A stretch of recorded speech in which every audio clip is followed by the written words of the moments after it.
Good morning to all of us. So, our topic for today is all about the police system of Thailand, and we compared it to the police system in the Philippines. So, let's proceed the short history of Thailand. Thailand is known formally as Siam and officially as the Kingdom of Thailand is the country in Southeast Asia. So, ano ba yung tinatawag na Siam or Siam? Saan ba ito nagmula? So, take note, ang Siam came from a Sanskrit word Siam. It was adopted by the Portuguese from the 16th century and became the accepted geographical term.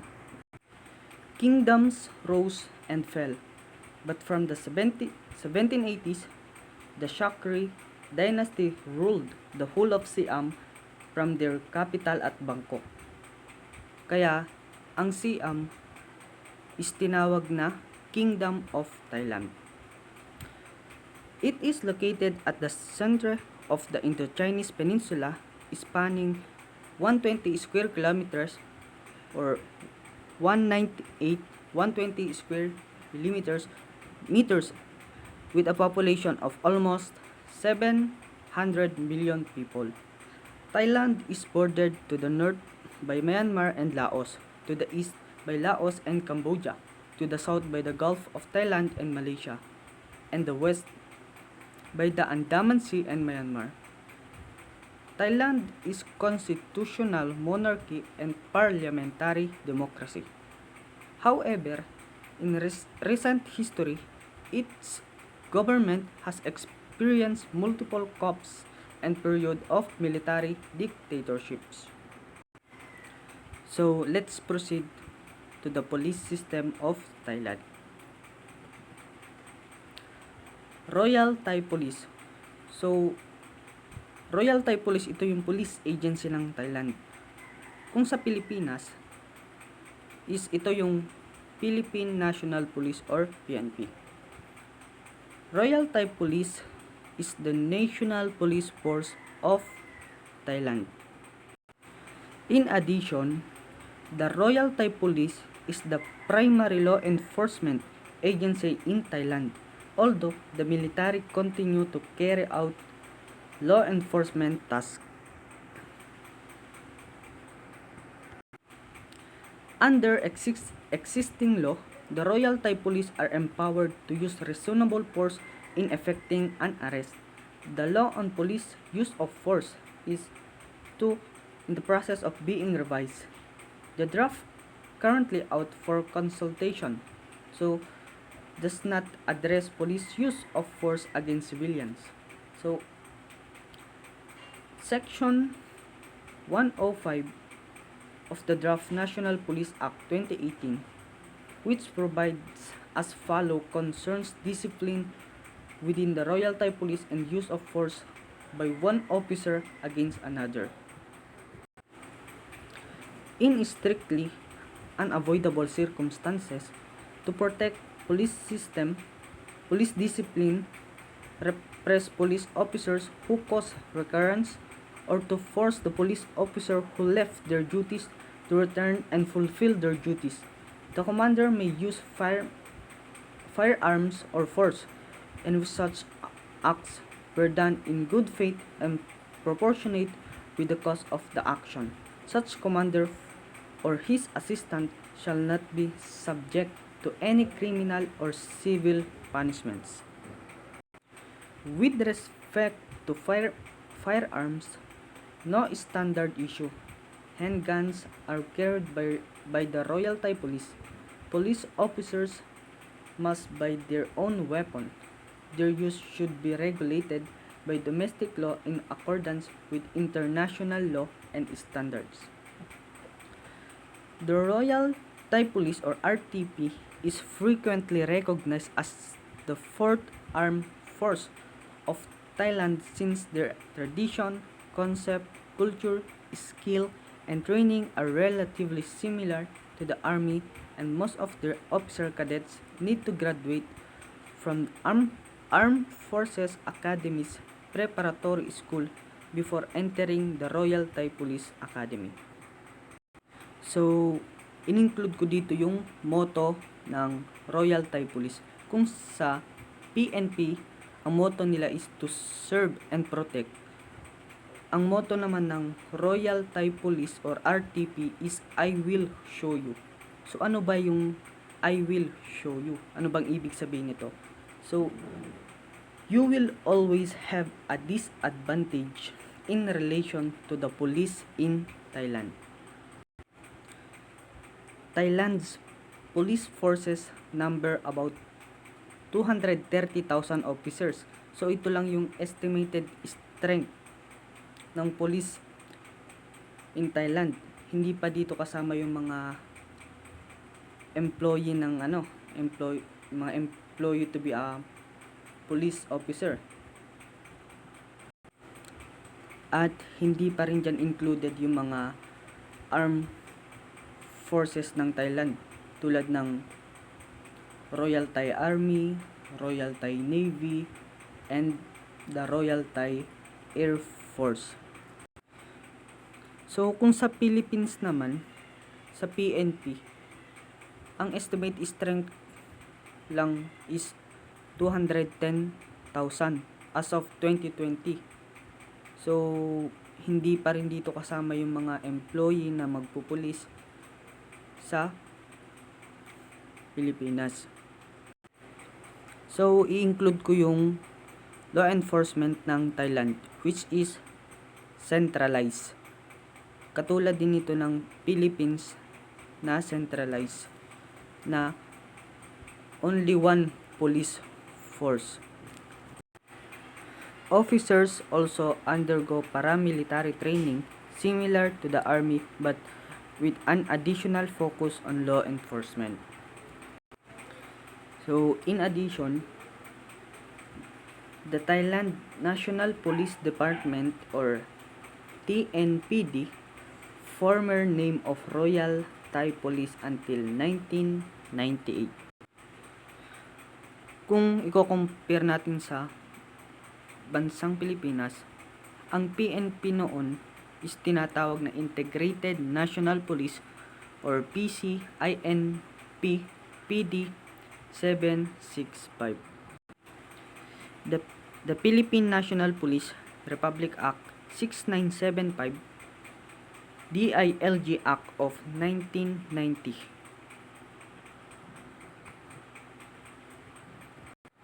So, let's proceed. So, ito naman yung logo ng Royal Thai Police in Thailand.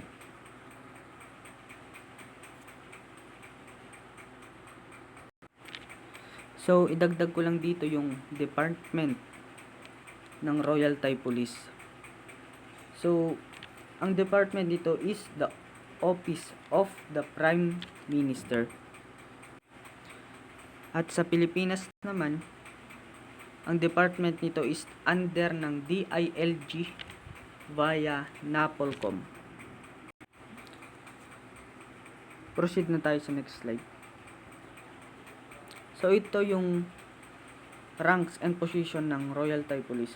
So, positions and ranks in the RTP can be classified into two classes: commissioned officers and non-commissioned officers.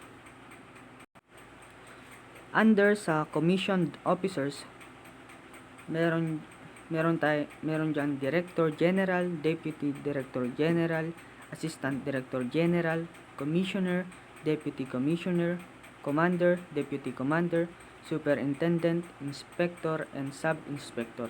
So, under naman sa non-commissioned officers, meron diyang Group Leader, Patrol Officers.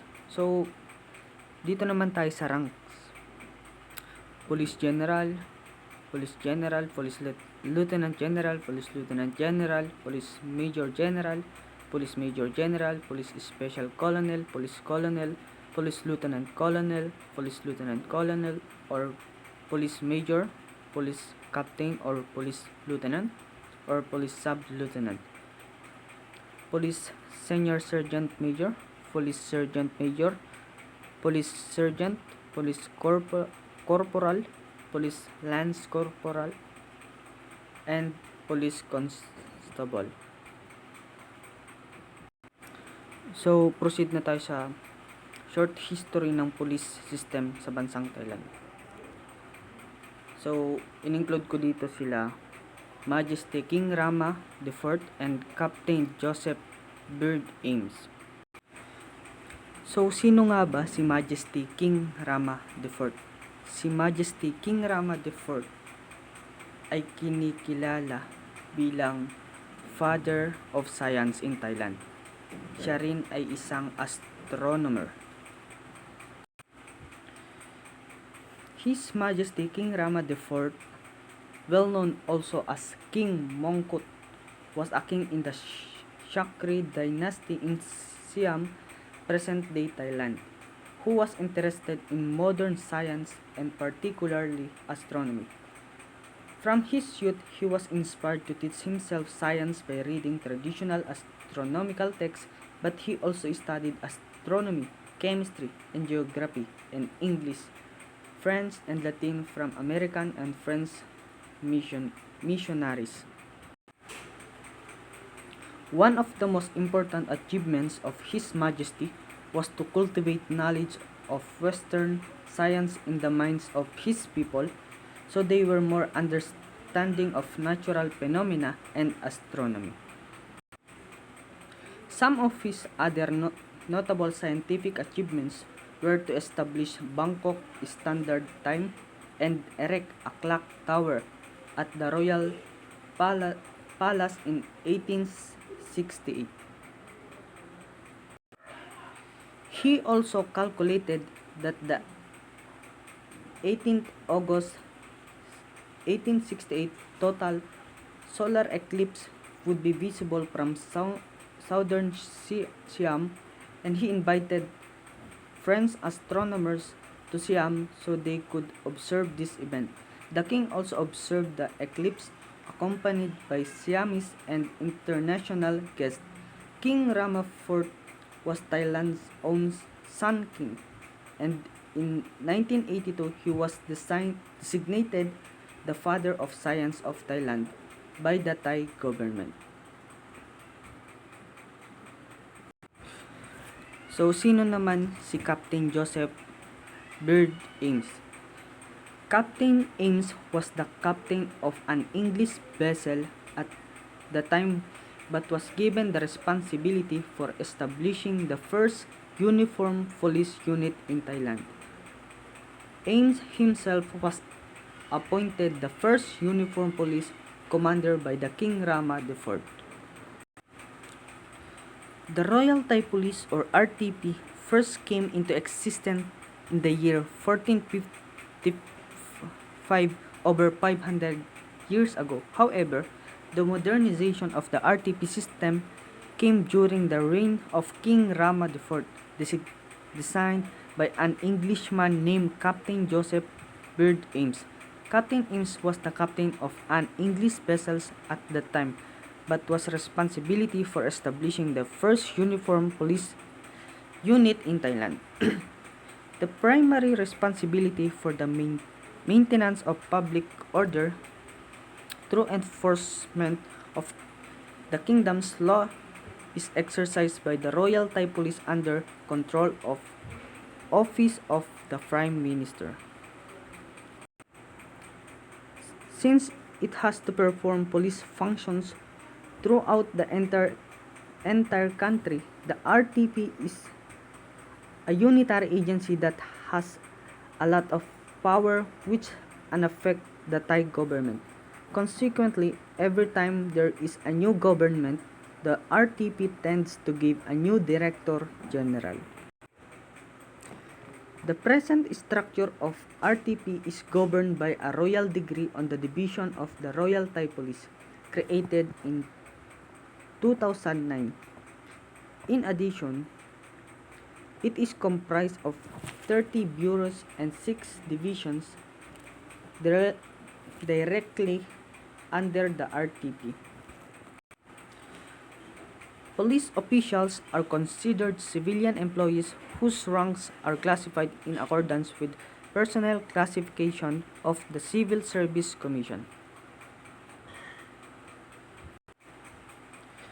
Commissioned police officers hold ranks ranging from police general down to police sub-lieutenant, whereas non-commissioned police officers are ranked from police senior sergeant major down to police constable.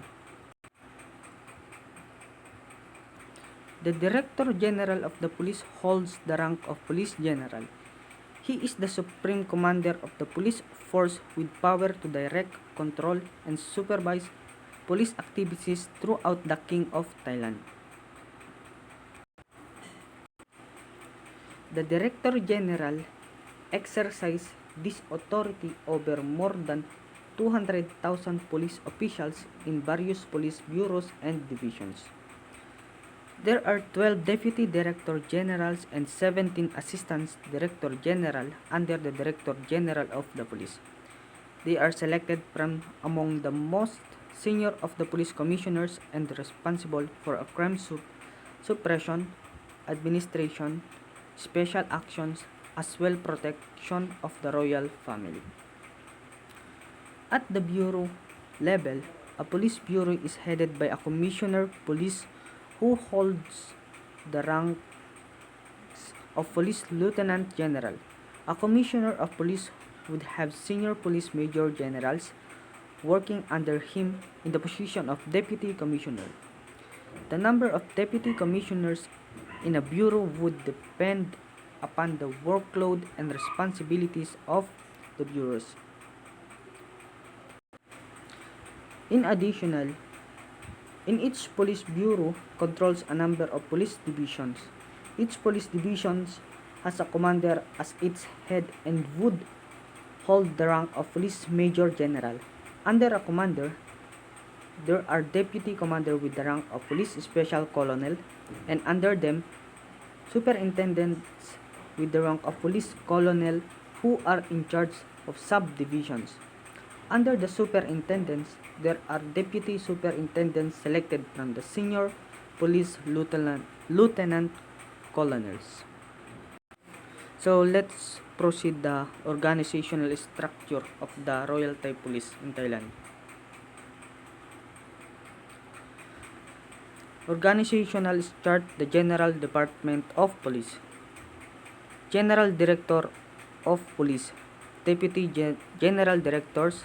We have General Staff Police Department, Department of Administrative Management on Public Order, Department of Residence, Registration and Management, Office of the Investigation Police Agency, Department of Criminal Police, Department of Economic Crime Investigation, Department of Drug Crime Investigation, Department of Environmental Police, Department of High Tech Crime Investigation, Department of Fugitive Pursuit, Department of Anti-Smuggling, Department of Police Archives, Institute of Forensic Science, Department of Police Politics, and the Department of Police Logistics, and the last is Office of Inspectorate. In the next slide, we tackle the recruitment, firearms, weapon, equipment, uniform, rank and insignia, best practices, and the other details.